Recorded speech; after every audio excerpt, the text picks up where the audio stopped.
Naomi, did that feel like a God's plan meme moment for you out there, or would you describe it some other way? Okay, here we go. I think towards the end, I didn't know that I won the match point. So then I was sort of like caveman SpongeBob. But I don't know. I don't really know what's going on right now. Like, I really feel like I have another match I have to play tomorrow, and it didn't really sink in that I won. So yeah, I'm just trying to like, woohoo! Like, I'm happy. So. Naomi, you looked quite calm out there. Can you tell us how you were feeling on the inside and how you managed to stay composed through the match and win it that way? I was extremely stressed and extremely nervous. So, but my plan was to like fake that I'm very calm. So I'm glad that you said that. So that means it worked. Yeah, and I just knew that she was gonna fight for every point too. So I couldn't afford to lose points based on nerves, and I had to keep making the right decisions. So. How different did you feel walking out there for this final compared to Tokyo? Well, I felt it's a bigger court here, and also I think the occasion is a bit bigger. But in this match, I really wanted to win this. But also I just tried to think it was a first round match and just not psych myself out too much. So. Were you more nervous for this match? Yes. The first game, Kasatkina, she used a lot of slices and top spins mixed with different shots, and you looked a little bit struggling with dealing with her slices. So, can you talk a little bit about that feeling of hitting her balls? I wasn't struggling on the slices or anything. It was hard for me to get my nerves in check in the first game. Especially since I don't know why I decided to serve first, but like I had to hold immediately. But as for the slices and stuff, I was thinking she was gonna do more, so that wasn't that big of a deal for me. Amy, you joked that it was the worst acceptance speech of all time. None of us would stand in the middle of a stadium and give a speech, so I guess how does it feel being in that position after a big win with all the emotions and having to give a speech? Well, the thing is, I prepared and everything. Like, I knew what I was gonna say in which order, but then when he called me, I freaked out, and then I just started saying whatever came into my mind first, which is why I think I kept like stopping halfway through my sentences because I just remembered something else I had to say. So yeah, it was pretty embarrassing. Winning becomes a habit, but to get there are other things you have to do along the way, your own day-to-day habits to become more consistent. What would you say those are? Well, I mean, I'm a little bit superstitious, but which is weird because today, okay, so usually in the morning, I eat the same breakfast every time, but then today they brought me sourdough toast instead of wheat. I freaked out a little bit, but I still ate it. And then I was thinking, if I lose this match because of the sourdough toast, I'm gonna be really upset. But yeah, I mean, I'm not really that sure on like the habits that people have, but I just think people that win more are more confident, that's why they're more likely to win again, so. You said at the beginning you were quite nervous, but when in which game or at any point did you feel like, okay, I can play as usual that way? 4-1 in the second set. Second set? Oh, okay. Yeah.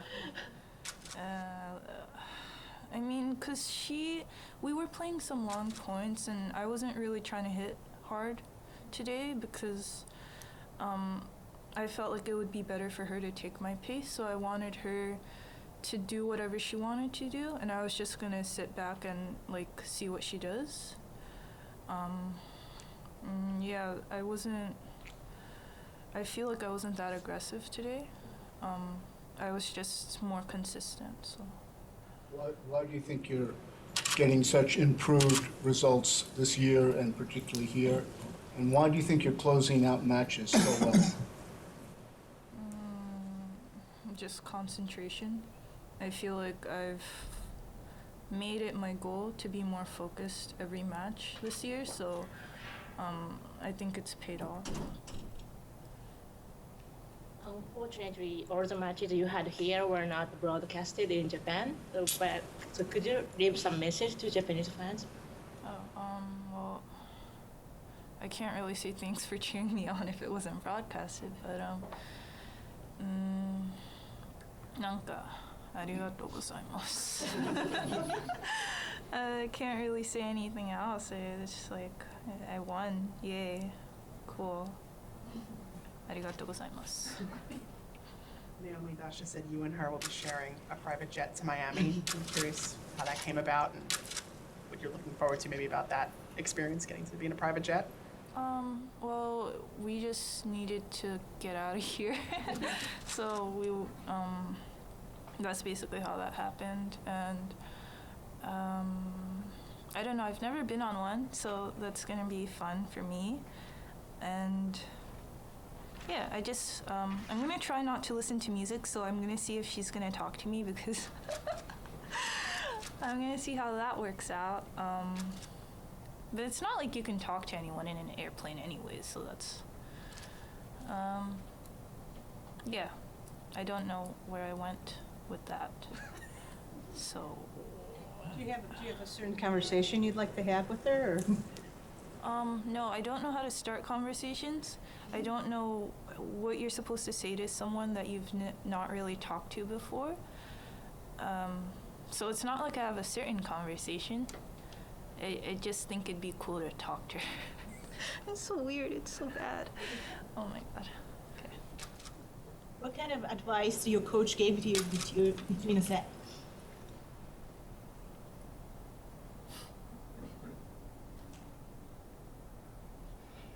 Sorry. I'm thinking. He said, okay, because I asked him if I should hit harder because I felt like I wasn't really putting that much pace on the ball, and he was basically telling me that it's all right to keep doing what I'm doing. So. In the past, many players, many winners of this tournament had a tough time to lift up this trophy. Is this heavy, or how did you feel about that trophy? I didn't try yet. Oh, you didn't try yet? Yeah, Okay. they just kept telling me it was heavy, so I didn't pick it up. How do you like this trophy? I think it's cool. I don't know. Yeah, I haven't actually seen the front of it, but yeah, it's pretty. You said that you were working on your focus and concentration. Can you just say how you did that? What sort of things you do to address that? I don't really know how I did it. I feel like it's taken me my whole life, like a good 3 years at least. I wouldn't say it's necessarily something you can tell other people how to do, because there's certain points you miss and you want to get angry, and like you could either lose to the anger or you can just move on, and I feel like it's sort of a process that people need to like go through to understand it. Did you call to your mom after the match? I called my sister and my mom was there. I don't directly call my mom. Well, I'm gonna directly call her after this. Yeah, I mean, she was happy. Yes. Last question? So I'm curious, the difference between you and cell phone technology. There's such a thing as technology addiction, and that causing the mind to be distracted and less focused. Has Sasha talked to you at all about that? And limiting your time? No, my phone's right there though. No, I don't. I really doubt that Dasha uses her phone more than me. 'Cause I just listen to music all the time, and most of the time you see me, I would have my phone, like iTunes, in my phone. And I don't think she has a problem with concentrating. So. Thank you. Thanks. You can go that way, and security will meet you. We'll do it after. Craig, we'll do it after.